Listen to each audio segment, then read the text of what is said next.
In the last few years, God gave me one of the greatest blessings of my life, the gift of time with my dad.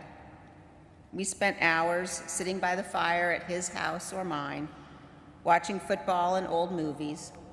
We went to grandkids' games and matches, and we hit the road again, this time with me in the driver's seat.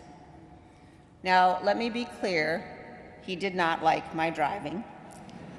And in his defense, I had wrecked far too many of his cars over the years for him to be happy with this arrangement. But we reached an accommodation of sorts.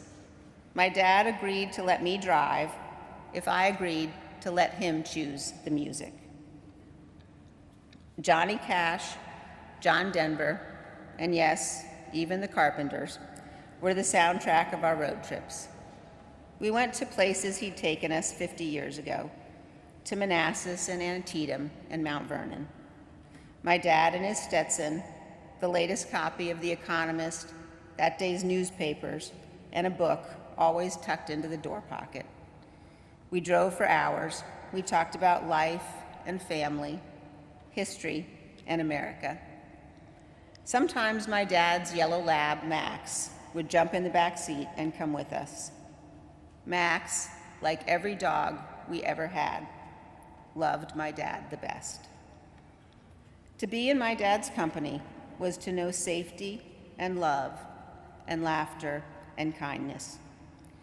There's a picture taken several years ago of him in his cowboy hat and jeans, in a fleece jacket. He has his arm around one of his young grandsons, who's leaning into his warm embrace. Looking at that picture last week, my mom put it best when she said that's what he was to all of us. He was a giant to the end, a lion of a man who loved and served this great republic.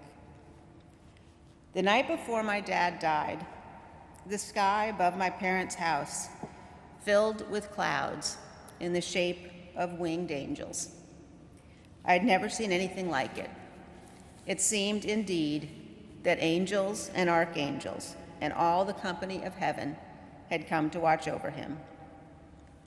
As my dad left this earth, his last words were to tell my mother he loved her. And now, all of us who loved him so dearly say to him, "Good night, sweet dad. May flights of angels sing thee to thy rest."